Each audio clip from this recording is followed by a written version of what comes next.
Oh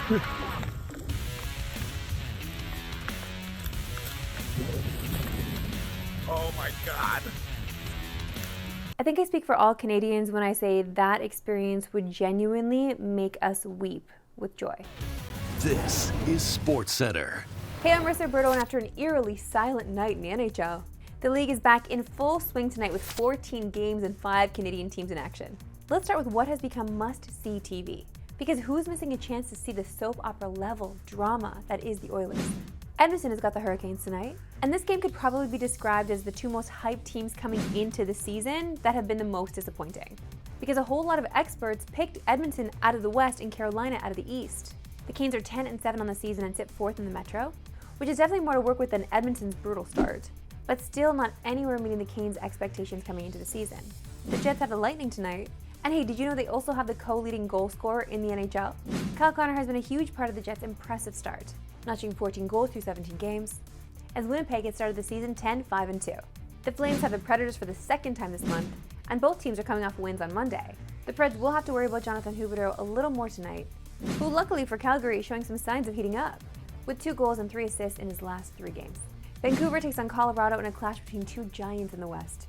The Canucks and Avs are both in second place in their respective divisions, but Vancouver has 5 more points with 2 games in hand, and they also have players who are genuinely tearing up the league right now. 3 Canucks are among the league's top scorers, and Quinn Hughes became the fastest player in the league to hit 30 points. That's as a defenseman. And I would just like to state for the record that I have been a Hughes stan from the jump. I'm talking rookie jump, okay? So I like to be proven right, and I like to gloat about being right, so this is my moment. The last Canadian team in action tonight are the Habs, who are taking on the Ducks in Anaheim. This kicks off 3 games in California for Montreal, who would love to kick it off with a win to snap their 4-game losing streak.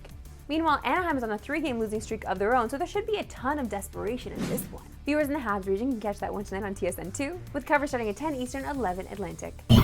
It's an equally busy night in the association as there are 14 ball games, to rival the 14 NHL games on the slate tonight. Now, last night had one of the wildest scorelines we have seen in recent memory, as the Pacers and Hawks combined for an unreal 309 points. Not only did the Pacers overcome a 20-point deficit, but they also clinched a berth in the knockout round of the in-season tournament.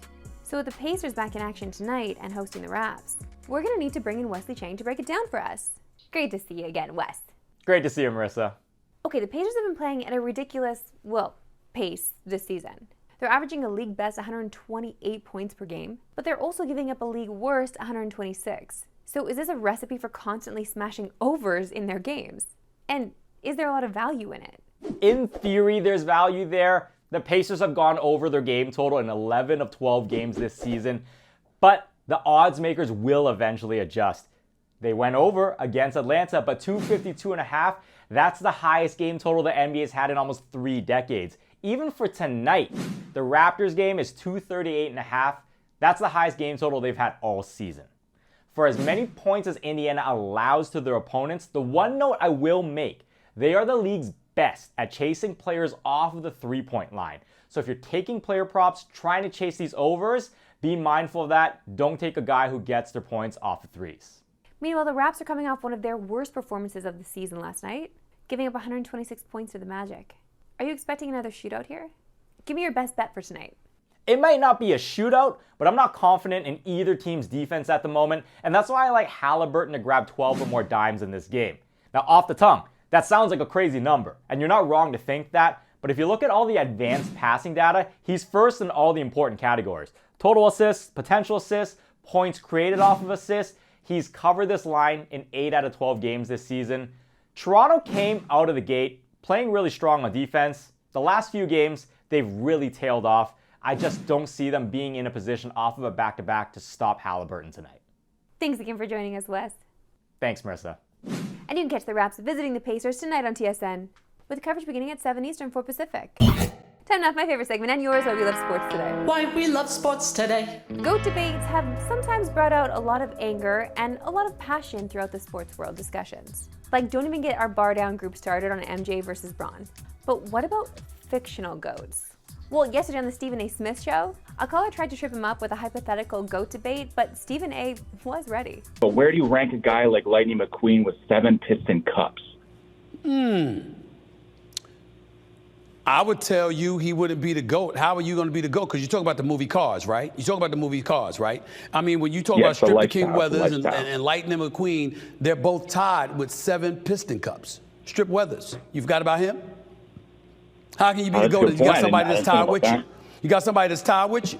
Sorry, that ain't gonna work. Well, I know you tried to catch me with that. You didn't think I knew that about that. You didn't think I knew about cars, did you? When you think about okay. when you think about slept on a brother. Though, you slept on a brother. Piston Cups. He's got 28 circuits. He got 28 circuits under his belt too. Strip Weathers has 7 Piston Cups. I am not about to sit here and argue with a grown-ass man about the movie Cars. Oh, come on now, Strip Weathers has 7 Piston Cups. You should have brought me somebody that didn't have as many Piston Cups. Old engine cars.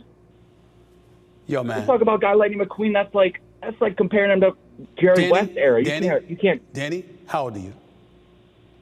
I'm 21, Steven. You're 21. Okay, well, you're still a young man. You're a young man. Cars is as real to little kids as Michael You're Jordan not a little was kid! You're 21! You would have a point if you were 7 years old calling me. You're 21 years old! What are you doing, wearing a diaper? Goodbye, man.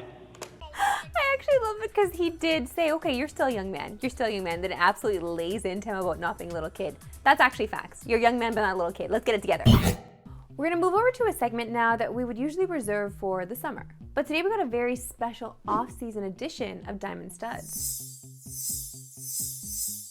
Surefire Hall of Famer Ichiro Suzuki retired back in 2019 at 45 years old. After an epic career that spanned both the pros in Japan and Major League Baseball.